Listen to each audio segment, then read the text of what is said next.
It's different for different people. The first is they have to know what their problem is. So many times, people don't really know what the problem is. They have a symptom of the problem and they're not quite sure exactly what they should be solving. So one of the ways you could provide value is to understand a set of circumstances that somebody's in and say, all right, there's a new way of looking at this, or there's a new software product that can help you address that. Or have you ever tried to address it this way? And in all of those cases, it becomes a really interesting way of helping reframe the argument because you see it all the time, right? And the end user may not relate to that or may have never had that kind of situation. They're like, oh, wow, I didn't think of it. Now I understand why I'm having so much trouble doing that.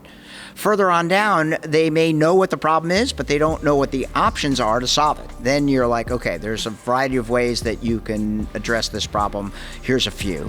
And then finally, in decision mode, they have to decide, all right, is this the right product for me or should I go to a competitor? And that's the hardest thing for a salesperson to do.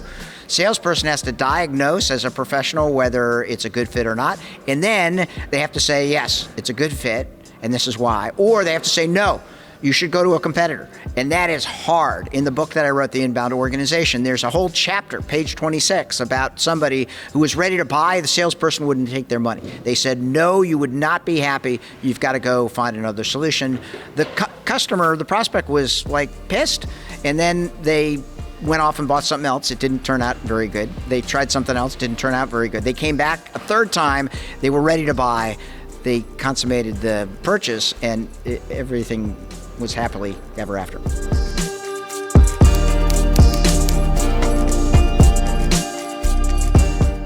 There's a couple of reasons. Number one, you would never talk to me the way you talk to your cameraman, right? He's a different guy, right? He's younger. He's a little bit more hip. He wouldn't mind if you swore it to him, things like that, right? For me, it may be different, right? So everybody is a little bit unique in that fashion. But for the 30 years of when I started my business career, people would take the same message and send it to anybody, right? Regardless of whether you wanted it or not. And it was very, very pushy. And in the old days, 2013, you put up with it. Today, you're not going to put up with it. Today, you'll hate it. You will never buy from me. And so the inbound revolution is human, number one. Number two, it's helpful, right? To do that, you have to have the understanding of how I can help. That's why your first question was good. Second of all, you have to deliver the right information to the right person at the right time. If you're not doing that, there were lots of examples at Edge 19, which was totally cool, about delivering that with unbelievable results, right? But if you don't do that, you're going to turn me off, and I'm not going to buy from you. I'm going to buy from one of your other 43 competitors.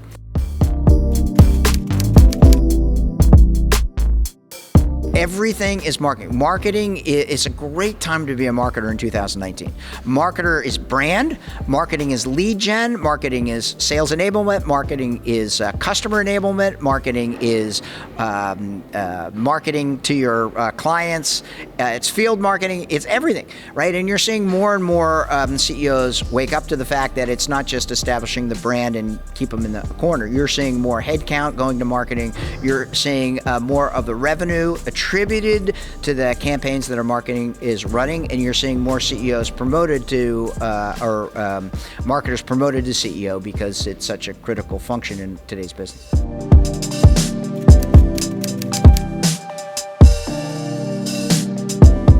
Yeah, so used to be sales and marketing were always at each other's throats, right? The reason was they were so different. Marketing created the brand and created leads. Sales got all the glory. They got all the money. They got all the headcount.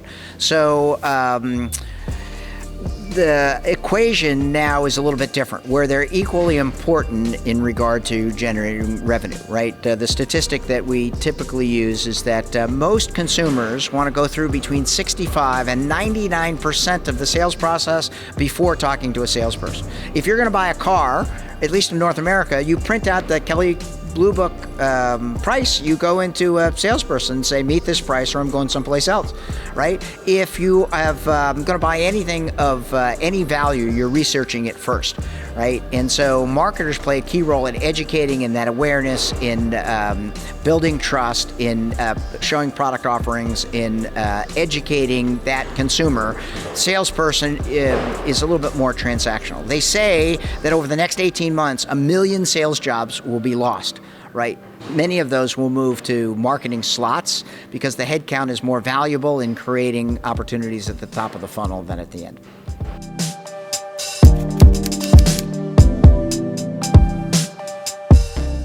3 Smarketing basics. Number 1, you got to set your goals. I tell this to everybody, no matter who I'm advising. I don't care if it's an individual or a team or a company. If you don't know what your goals are, it's impossible for you to get there, right? So the first is make sure you understand your goals, your revenue goals, your customer acquisition goals, your lead goals, and break it down into a variety of different details, but that's the start. The number 2 thing is you have to have an SLA, a service level agreement. For that, you need to understand what marketing is going to do, when they're going to bring in the leads, and at what quantity. Salespeople have to have an SLL, how quickly they're going to call the leads and how many times they're going to call. Today, if I'm professionally pursuing you, a normal situation, I would call you 4 times over 12 days. I would send you 4 emails. 3 of those would have a video email attached. So you'd see me, and I'd be like, hey, I'm trying to track you down. Let's go. And in those scenarios, with everybody being busy, I would get you about 65 to 80% of the time because I'm differentiating, I'm reaching out, I'm making sure that you know that I'm trying to connect with you. The final thing is make sure you have a common vocabulary and you're talking on a regular basis, right? At HubSpot, we have our sales and marketing meetings together. They're called the Smarketing meeting. We exchange information constantly. We put up all of the numbers, whether they're good or they're bad. We make sure that there's constant dialogue about things that we can improve, and it's one of the keys to the success of the company.